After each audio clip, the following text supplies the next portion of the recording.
আসসালামু আলাইকুম। Power analysis presented by power সকলকে আমন্ত্রণ। বাংলাদেশ কোয়ালিফাই করেছে, তবে let me talk about Kusal Mendis. Fazal Haq Farooqi এই স্লোয়ার শর্ট অফ লেন্থের বলগুলোই এর আগের দিন জাকের আলী অনেককে করেছিলেন। তিনি শুধুমাত্র মিড উইকেটে ঘোরাতে ঘোরাতে একটা বলও ব্যাটে লাগাতে পারেন নাই।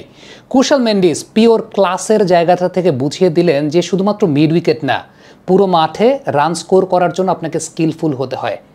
ওয়াইডিশ লং অন বা কাউ কর্নার দিয়ে তিনি রান করেছেন।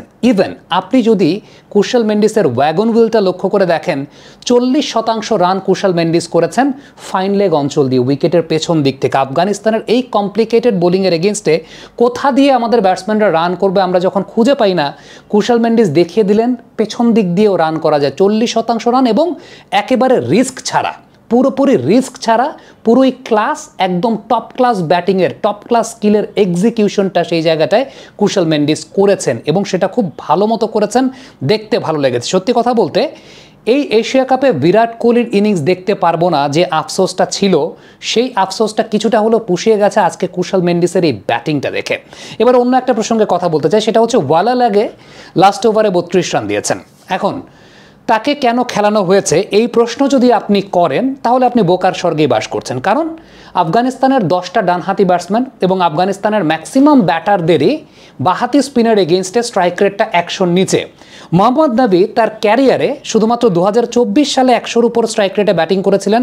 আদারওয়াইজ তার ক্যারিয়ারে আজকের আগে কোনোদিন বাহাতি স্পিনারদের এগেনস্টে এত ভালো ব্যাটিং করেন না। এখন হ্যাঁ, অনফিল্ডের পর্দায় আমরা বেশ কয়েকটা ভিডিও করেছিলাম যে শ্রীলঙ্কার আজকে একজন বাহাতি স্পিনার খেলানো উচিত এবং একজনই বাহাতি স্পিনার স্কোয়াডে আছেন, সেটা ওয়ালা লাগে। এটা নিয়ে অনেকে জিজ্ঞেস করতে পারেন, তাহলে let me tell you one thing, আমি না হয় ক্রিকেট বুঝি না, সানাত জয়সূরিয়াও ক্রিকেট বুঝেন না। ওয়ার্ল্ড কাপ জিতেছেন তিনি, 96-এ শ্রীলঙ্কাকে ওয়ার্ল্ড কাপ জিতিয়েছেন, এতগুলো ওয়ার্ল্ড কাপ খেলেছেন। জয়সূরিয়া একজন লেজেন্ড নাকি? আমি সানাত জয়সূরিয়াকে টেলিফোন করেছি যে ভাই, আমি তো একটা অ্যানালাইসিস করেছি যে নেওয়া উচিত ওয়ালা লাগেকে, আপনি নেন, সে কারণে নিয়েছে নাকি? না, ব্যাপারটা সেরকম না। ডেটা এটাই বলে, অ্যানালাইসিস এটাই বলে যে আপনি আফগানিস্তানের এগেনস্টে বাহাতি স্পিনারদেরকেই নেবেন। এখন এক্সিকিউশনের পার্টটাতে সেটা ওয়ালা লাগের হয় নাই। ব্যাট ডে স্টুয়ার্ট ব্রড যেদিন 36 রান দিয়েছিলেন, তাহলে কি ওই দিন স্টুয়ার্ট ব্রডের খেলা উচিত ছিল না? নাকি এরপর থেকে স্টুয়ার্ট ব্রডকে আর কোনোদিন ইংল্যান্ড খেলায় নেই? স্টুয়ার্ট ব্রড তো তারপরে কিংবদন্তি হয়েছেন। ফ্যাক্টের জায়গা যেটা, হ্যাঁ শ্রীলঙ্কা হয়তো বা তাকে একটু অন্যভাবে ইউজ করতে পারতো, লাস্ট ওভারটা তাকে দেওয়াটা it was bit of risky. But আমার কাছে ব্যক্তিগতভাবে ক্রিকেটীয় দৃষ্টিকোণ থেকে যেটা মনে হয়েছে সেটা হচ্ছে তারা চেয়েছিল আফগানিস্তানকে 19 ওভারের মধ্যে আসলে রশিদ এবং নবী থেকে নিস্তার পেতে।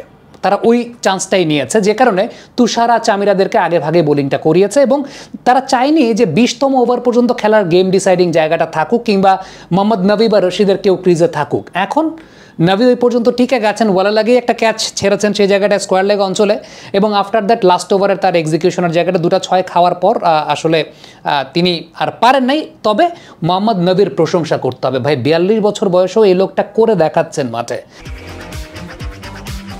বাবা, এত এনার্জি কই পাও? এই পাওয়ার চুমুকে অ্যাকশন। এটা অনেকের জন্য শিক্ষণীয় একটা ব্যাপার।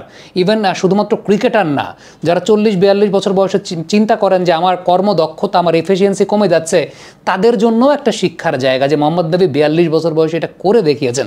তবে আমি সত্যি কথা বলতে কুশাল মেন্ডিস যে ব্যাটিংটা করেছেন, আমার দেখা অন্যতম সেরা টি-20 ইনিংস। মানে টি-20 বলতে যে শুধুমাত্র আপনাকে রিস্ক নিয়ে উপরে ছক্কা মারতে হবে, ইচ্ছা মতো আপনি লফটেড ছক্কা মারবেন, 6 মারবেন, না।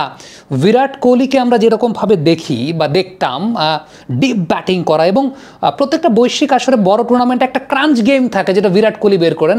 এই এশিয়া কাপে আমি চিন্তা করছিলাম যে এরকম ইনিংস দেখতে পারবো কিনা বা দেখা সম্ভব হবে কিনা।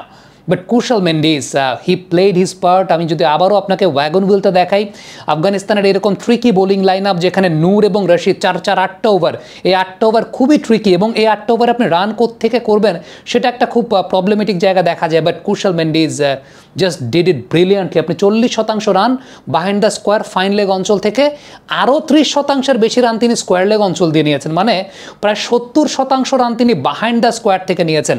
This is skill, this is top class skill. আপনি যদি দেখেন, আমি কুশাল মেন্ডিসকে নিয়ে আলাদা একটা ভিডিও করবো, আশা করছি সেখানে আরও ডিটেইল ওয়েতে আপনারা দেখতে পাবেন। But it was too good, it was too brilliant. আমার কাছে মনে হয় কুশাল মেন্ডিসের এই ইনিংসটা এখন পর্যন্ত এই এশিয়া কাপের best innings, no doubt about that. এবং আবারও আমি বলতে বাধ্য হচ্ছি, বিরাট কোহলির এই এশিয়া কাপে না থাকার যে আফসোসটা, তার ইনিংস দেখতে পারবো না, ডিপ ব্যাটিং দেখতে পারবো না, সেই আফসোসটা আজকের এই ইনিংসটা অনেকাংশেই পুষিয়ে দিয়েছে। কমেন্ট বক্সে আপনাদের মন্তব্য, মতামত জানতে চাই।